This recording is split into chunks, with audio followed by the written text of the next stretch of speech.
Hello everyone, my name is Paige Mitchell and I am a Diversity, Equity, and Inclusion Career Ambassador here at the Center for Career Development for the First Generation Affinity Community. Here in today's presentation, I'll be discussing what it means to pursue post-undergraduate education and how we here at the Center for Career Development can assist you through this process and exploring alternative options. Alongside me today, I have graduate students Avery, Caya, and Pedro, Badillo, to give personal insight into their graduate school experiences, as well as a little bit about what they do here at the center. So I've already introduced myself briefly to you guys, and so I'll leave it to Avery and Pedro to introduce themselves, and then we'll get right into the presentation. Hi, my name's Avery. I use they, them, theirs pronouns, and I am a second year in the Higher Education and Student Affairs Master's Program at UConn. And at the Center for Career Development, I am the Graduate Assistant for Diversity, Equity, and Inclusion. Hi, hello. My name is Pedro Badillo. I go by the pronouns he, him, his, and I am a GA or Graduate Assistant at the Center for Career Development. I'm currently going to graduate school for professional school counseling, and I do some of the behind the scenes portion of the senior year experience course or the SYE course, the Unit of 1991 and 81 internship and co-op courses at the Center for Career Development. I also do a little bit of resume critiquing here and there, so if you ever wanted to get your resume done, always make an appointment or a handshake. Thank you, Avery and Pedro, for that. And so, firstly, I want to discuss why and when you should consider graduate education.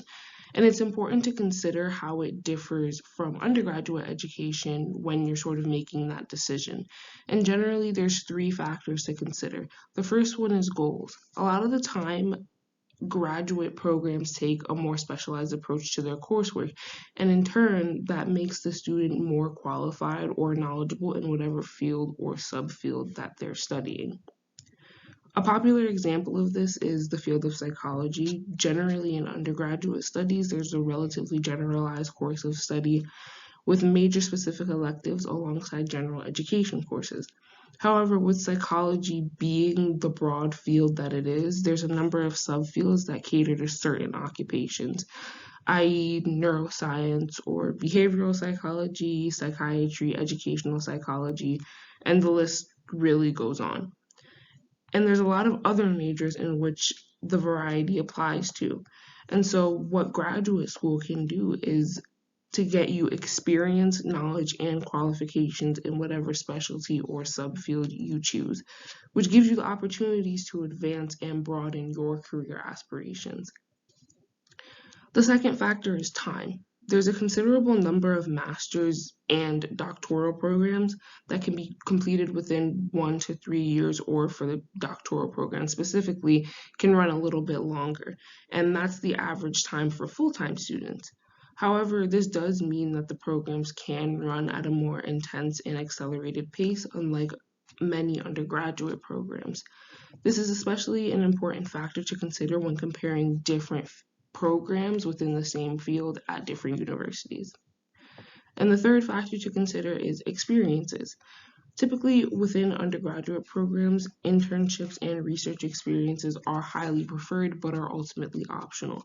However, in a lot of graduate programs, especially in STEM-related fields, research and internships are required and are usually implemented within your coursework as a plan of study criteria that you must pass. And so that's why a lot of professors or, advisors will recommend that you do get that experience if you do consider taking this path, because it'll leave you better prepared for that intense coursework. And so to get a little bit of personal insight, I'll turn it back over to Avery and Pedro to give a bit of their general experiences as current graduate students, how it has helped them towards achieving their career goals, and also maybe some of the struggles that they have faced from transitioning from undergrad to graduate school and how they worked to overcome them. So some experiences I can highlight as a grad student, right off the bat, I can say it's been a roller coaster. First starting out as just an undergrad student, just graduated University of Connecticut, And looking at all the assignments, the syllabi of the grad program, it was a lot. And I felt like I couldn't really do it. I felt like sometimes like it would just be too much for me to do.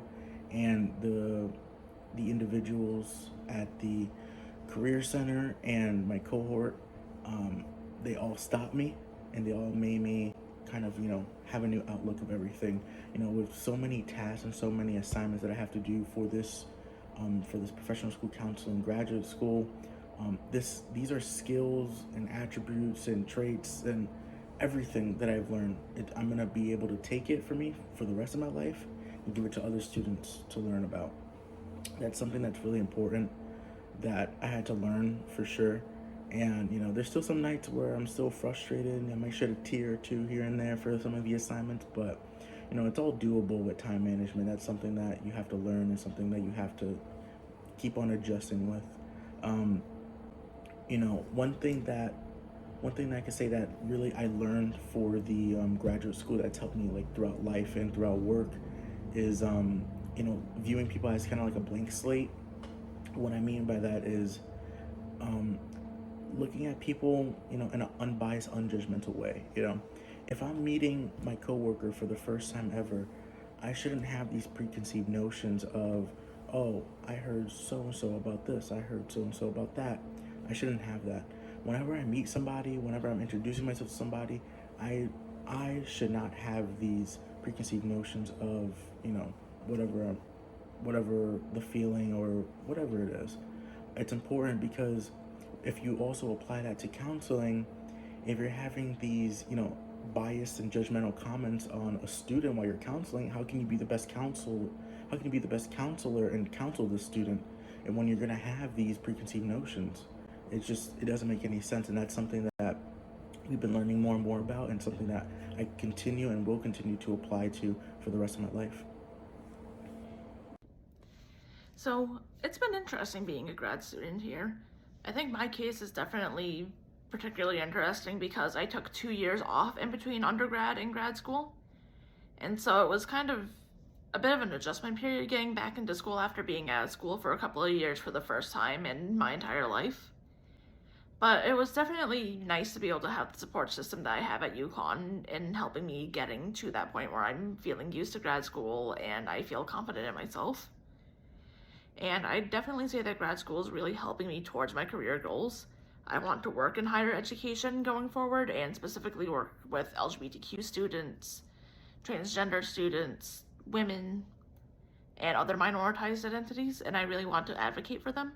And the program that I'm in here has really helped me learn more about that and how to be a good advocate and support for my students. And as I said, I think that the biggest struggle that I had with transitioning from undergrad to grad school was the fact that I had a couple of years off in between. So it took me a little while to get back into the groove of doing readings again, having weekly assignments, and just adjusting to being a student again. Thank you to Pedro and Avery for those insights. So just like undergrad, graduate education can be very expensive, especially if you intend to go to the doctoral level. And so I just wanted to present some options and considerations when it comes to funding. First is the traditional federal and private loans, as well as program-specific scholarships and grants. These are options that I'm sure the majority of you are familiar with, since these are considerations that you're introduced to in undergraduate school through the yearly FAFSA, as well as scholarships and grants offered by the university. And this is really just here to note that, of course, these are still valid options within graduate schools, depending on the programs, of course. The second one is company compensation. So sometimes if you choose to work an entry-level position right out of graduation related to your field, the company and or organization you work for can choose to pay for your tuition for you to go back to school to get that graduate level degree. And really the aim of this is to help you develop yourself into a more knowledgeable and qualified employee, in the hopes of you returning to that company and then putting your degree to use for the benefit of the company. And typically this is with appropriate compensation and a job position relative to the education level that you now have. The third one is one that I like to call program-based participation, which usually includes two categories. One is the standard fellowship, and then the second one is assistantships, such as teaching assistants and graduate assistants. So first, fellowships are usually simply funded research or teaching opportunities on the basis of professional or academic development. And the following two kind of fall under that as well. So first, teaching assistants or TAs are typically those which you may see in your undergraduate classes who help facilitate or teach the course alongside the professor. They tend to do things such as grading assignments, teaching discussion sections, and holding office hours to provide students with that, additional assistance that the professor may not be able to fully provide. And all of these tasks, alongside a lot more, is done all while they're pursuing their graduate degree at the university. And so graduate assistants, and sometimes you'll hear them referred to as GAs, can have similar responsibilities, but they don't necessarily have to work in a traditionally academic environment, such as helping teach a course or just participating in coursework. And so I want to turn it back to Avery and Pedro, since they are currently graduate assistants here at the Center for Career Development, just to give some insight on what it's like to be a GA, their experience, and how it reflects back on them personally, as well as their current coursework. One thing that's definitely been very helpful in my experience being in grad school at UConn is being a graduate assistant. Not only has it made it possible for me to be able to afford to go to school here without having to take out any loans, it's also helping me work towards my career goals as somebody who wants to work in higher education and work with students.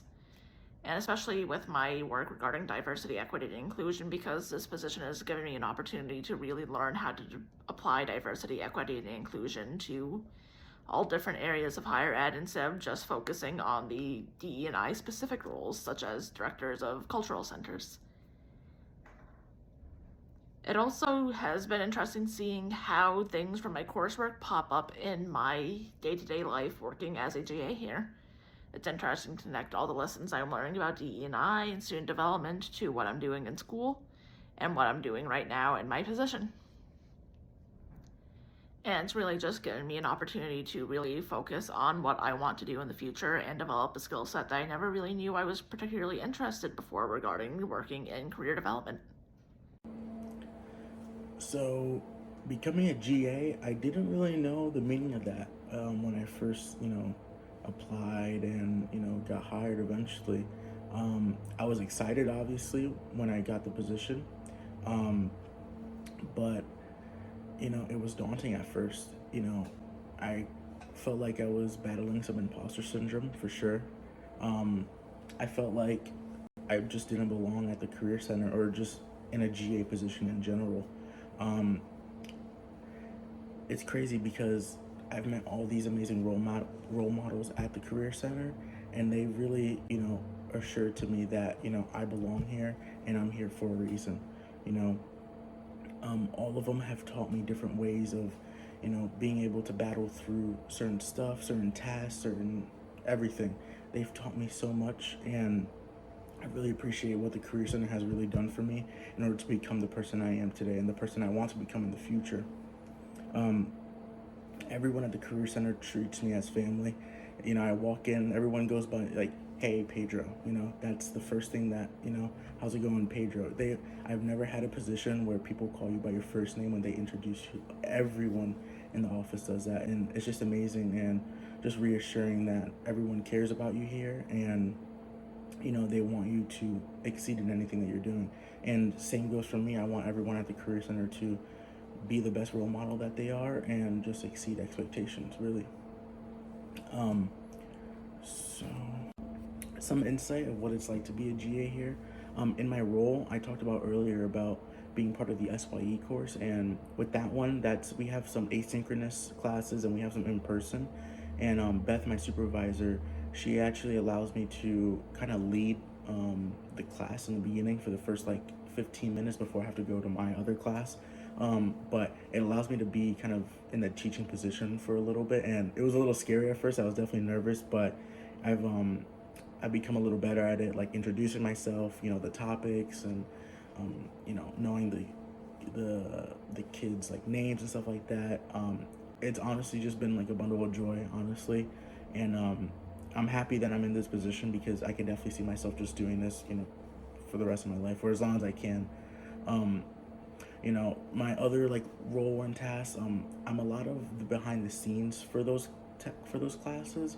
I do a lot of like the grading, the email answering, um, just like updating like syllabi, updating some like PowerPoints and stuff like that. And from a student perspective, when I'm just viewing the information, it's like, it's a lot. And from a student perspective, it's just a PowerPoint at the end of the day. But now from my position, from being like kind of like behind the table, a lot goes into it.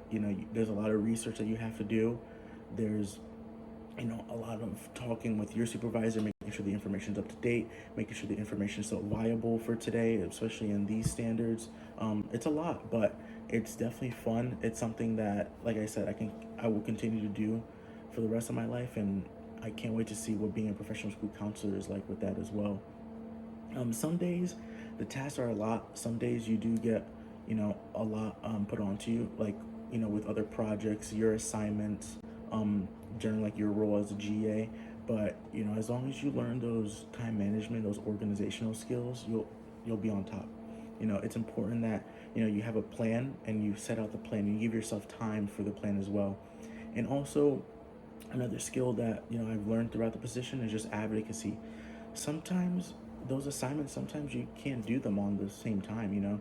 Sometimes you can't get it done at the end of the day, and you have to ask for that extension for the next day. And you know what, the supervisors, they aren't gonna haunt you and daunt you. Obviously they want you to be the best and they want you to get some stuff, get your tasks and all that done. But sometimes it is a lot, and they also understand, and they will give you the accommodation that you need. You just have to, advocate for yourself. And I'm hoping that with this advocacy, I'll be able to take this and also bring it to my professional school counselor role as well. So now that we've discussed the financing portion of the graduate journey, I did want to highlight that there are a few alternatives options post-undergrad besides transitioning straight into a traditional graduate program. Overall, many people decide to take a gap year, which can include a variety of options. The first is job shadowing and internship experiences. Many people believe that this is something that you can only do exclusively during your undergraduate career, but it can be carried out post graduation for a lot of people. This gives the opportunity to continue career exploration and figuring out what specialty and or subfield you want to pursue and what demands and requirements are associated with that path. The second option ties very well into the first, which is entry-level jobs and certifications. Whether or not it's because of an offer from an employer after an internship period or through your own job searching efforts, a lot of students prefer to get real-world experience through entry-level jobs and may accompany this with earning certifications from other universities or institutions to help boost their resume and career qualifications. And so I just wanted to add that the term gap year isn't necessarily a hard limit. Many people end up taking several years between undergraduate and graduate school, especially if they do end up finding a job position that they thoroughly enjoy and have many opportunities for career advancement and promotion. And so it's always encouraged to take as much time as needed when working towards professional and personal development. And all of this sort of ties into my last point, which is to always question, is additional education really needed? There are lots of fields in which a bachelor's degree with accompanied experience and applicable coursework is completely fine to get started in your desired career. However, there are other careers where that option may not be as clear-cut. And so there are so many fields where certain opportunities and occupations require a certain degree level and level of education and experience. And so it's a matter of exploring those options and seeing which one is right for you. So the two resources I wanted to first highlight here The first one is actually directly sourced from the Center for Career Development here, which is a website titled Job Market Insights, which uses real life employment data from across the country to help you make these informed decisions. It showcases different core tasks of jobs, technical skills, employment trends, salaries, and education levels, and so on. And I highly recommend checking that out. It gives a very detailed overview of different and very specific occupations. And the second option I want to mention is the website ONET Online, which is very similar to the UConn Job Market Insights tool that I just mentioned, but it's definitely a lot more broad in that it provides a vast amount of resources, considering that it is the nation's primary source for occupational information. And so still, it's definitely a resource that I recommend taking advantage of. So finally, how do we help you here at the Center for Career Development? Contrary to popular belief, we also do assist students who are interested in continuing education. And so I wanted to provide a brief list of resources in which we offer in order to do so. The first is Prepare for Grad School, and this is just a general page on the career development website that allows you to view different resources, including articles, videos, events pertaining to different programs, the application and preparation process, as well as a link to schedule career coaching appointments with us. The second is exploratory search engines, and this is more so pertaining to exploring different graduate schools and the programs associated with their degree levels that are offered. So Masters of Science, Masters of Arts, PhD, and so on. The third one is scholarships by affinity communities. So at the Center for Career Development, we do have 13 affinity communities with their corresponding career ambassadors.